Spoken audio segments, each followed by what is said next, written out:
Pourquoi se lancer dans les travaux, surtout en 2022? Si tu te poses encore des questions là-dessus, à savoir est-ce que je pars sur un projet avec des travaux ou je pars sur un projet où il n'y a pas de travaux, bah écoute, je te donne la réponse tout de suite et je te dis dans quelle direction te diriger. Je te dis à tout de suite.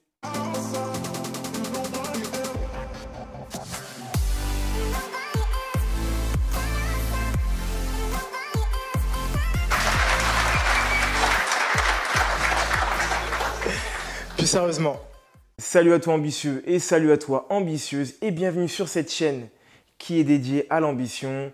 Je me présente ton humble serviteur Roméo.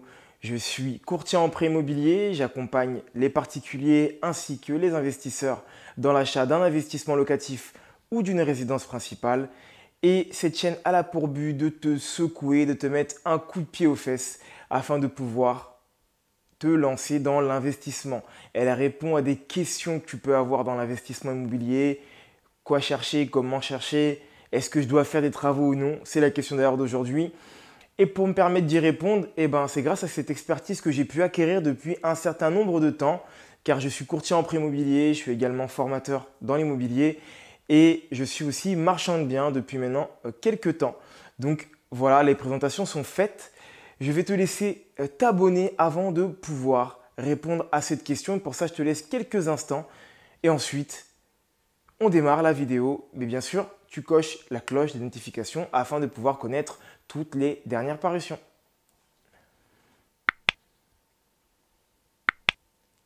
Ça y est, c'est bon. Je pense que tu viens tout juste de t'abonner. Félicitations à toi. Bravo à toi et bienvenue dans cette nouvelle famille des ambitieux. Donc du coup, la question m'a été posée et c'est lors d'un échange que je me suis dit, tiens, ce serait peut-être intéressant que j'en fasse bénéficier le plus grand monde. Faut-il ou non partir sur un projet avec des travaux? Si tu me connais, je vais te dire oui. D'accord? Et là, la vidéo pourrait s'arrêter là. Mais non, je vais t'expliquer pourquoi il faut que tu partes sur un projet avec des travaux et quels sont les intérêts que tu vas y retrouver. La première raison pour laquelle tu devrais partir sur un projet avec des travaux, c'est tout simplement parce que les bonnes affaires se créent, elles n'existent pas. D'accord? Qu'est-ce que je veux dire par là? C'est simple. Ne crois pas que tu vas tomber sur la bonne affaire. La bonne affaire, tu la crées. Ça, c'est le premier A du grand 1. Deuxièmement, la bonne affaire, tu la fais à l'achat et non à la revente. Ça, c'est le petit 2. Qu'est-ce que je veux dire par là? Si tu penses spéculer sur l'avenir en te disant que le bien que tu as aujourd'hui aura dans tous les cas une valeur supérieure demain, tu te trompes, mon ami. Donc ne fais pas cette erreur. Et ce que tu dois gratter, gratte-le maintenant, parce que tu ne sais pas ce que demain réserve. Donc pour ces deux raisons-là, déjà le grand 1A et le grand 1B, il faut faire des travaux. Parce que tu vas créer la bonne occasion et parce que c'est à l'achat que tu vas pouvoir faire du gain et non à la revente. Et pour pouvoir faire du gain, il faut que tu puisses négocier. Et j'imagine que dans le cas contraire, si toi demain tu es vendeur, tu serais moins enclin à négocier si ton bien n'avait aucun travaux à prévoir que si ton bien avait des travaux à prévoir.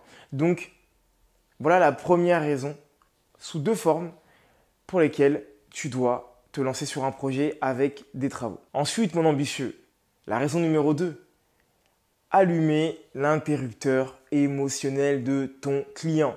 Quand je dis client, je parle soit d'un acheteur, soit d'un locataire.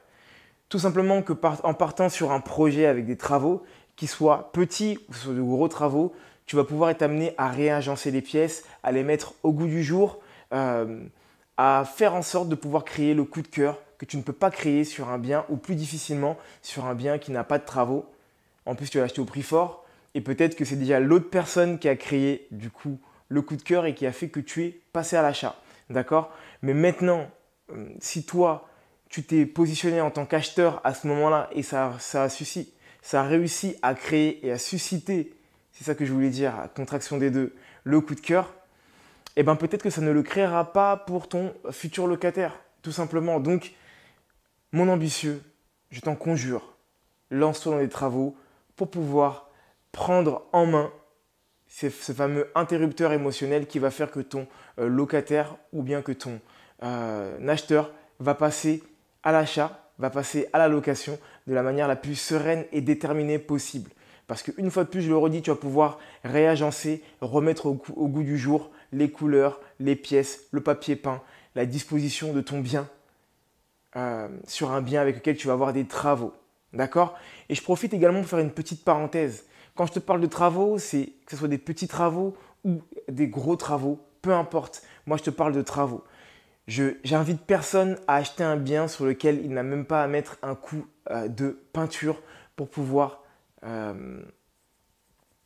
mettre et créer quelque chose de supplémentaire. Tout simplement parce que ça veut dire que c'est le prédécesseur qui l'a fait et donc du coup tu t'es mis dans la situation du client qui a acheté de manière émotive.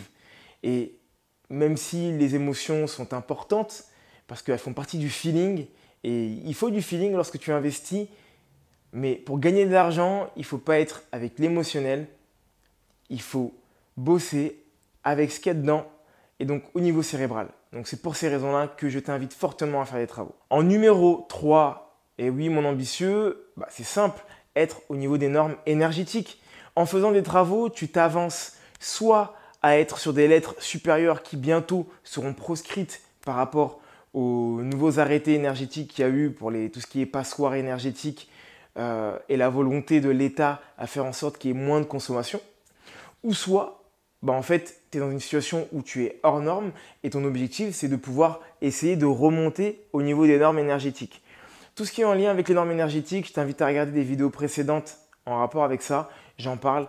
Si je n'ai pas la flemme, je les mettrai juste au-dessus là-haut. Sinon, promène-toi sur ma chaîne et tu les trouveras forcément. Mais je vais essayer de faire l'effort. Je te promets rien, mais je vais essayer de faire l'effort en tous les cas. Donc, raison numéro 3, être aux normes énergétiques. Et ça, c'est hyper important parce que si tu ne l'es pas, tu ne pourras plus faire louer ton bien ou tu ne pourras plus le vendre à un investisseur qui va faire louer son bien. Parce que lui, la première chose qu'il va regarder, c'est est-ce que tu es aux normes ou non au moment où il va acheter ton bien. En point numéro 4, mon ambitieux, augmenter la valeur de ton bien, la valeur perçue, la valeur réelle. Quelles sont ces deux valeurs dont je te parle? La valeur perçue, c'est quand tu vas être sur du cosmétique, quand tu vas être sur de la couleur, quand tu vas être sur des accessoires qui sont tendance, qui sont d'aujourd'hui, qui sont de l'événement, qui vont donner l'impression d'être dans un bien qui est neuf ou pratiquement neuf, en tout cas qui est mis au goût du jour. D'accord? C'est le lien qui va faire ton locataire ou ton acheteur. La valeur réelle de ton bien, c'est tout simplement parce que tu vas mettre des matériaux nobles et de bonne facture qui vont faire que ton bien va augmenter en valeur. Alors attention, attention mon ambitieux, ce n'est pas parce que tu fais 40 000 € de travaux que ton bien va avoir une valeur de 40 000 € supplémentaires.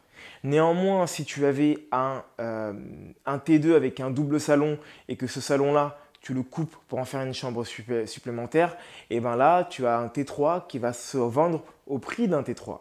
Tu vois. Et tu vas donc augmenter la valeur réelle de ton bien et bien sûr la valeur perçue, parce que tu en as profité pour faire du cosmétique, donc de l'arranger au niveau esthétique.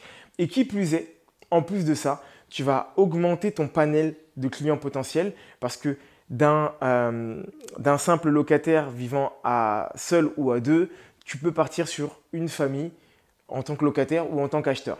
Pour l'exemple que je viens de te citer du T2 au T3. Et mon ambitieux, la dernière raison, mais juste avant de te donner la dernière raison, déjà je vais te dire deux choses.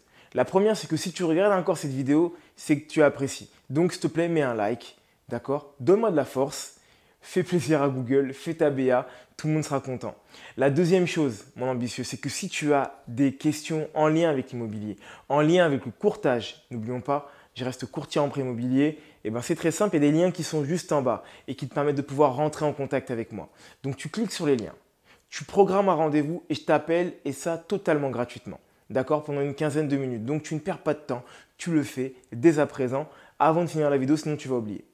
Donc pour finir, le dernier point, et pour moi le plus important, c'est que tu vas anéantir ta fiscalité.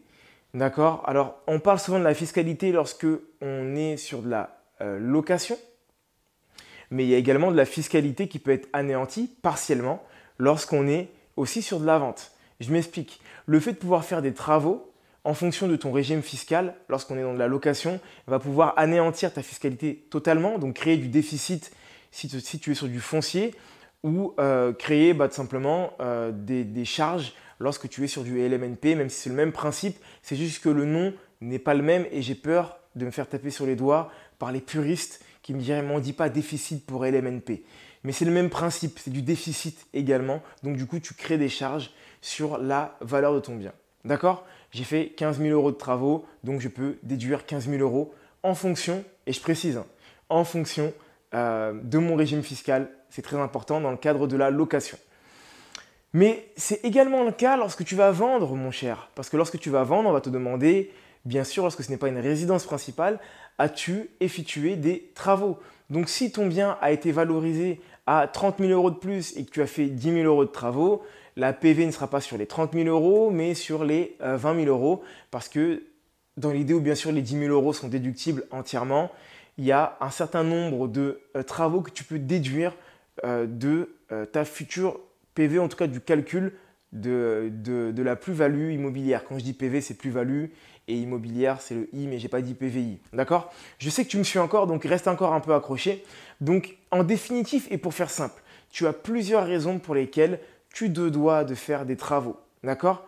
La fiscalité en est une, mais tu as également le fait d'augmenter la valeur perçue de ton bien, le fait de créer le coup de cœur et donc de déclencher l'émotion auprès de ton client, le fait de pouvoir trouver et de créer la bonne affaire et donc du coup de pouvoir créer de la valeur supplémentaire sur ton bien grâce à cette bonne affaire, donc parce que tu auras négocié le bien et bien sûr en toute fin, je te le redis encore, le fait de pouvoir anéantir ou amoindrir ta fiscalité.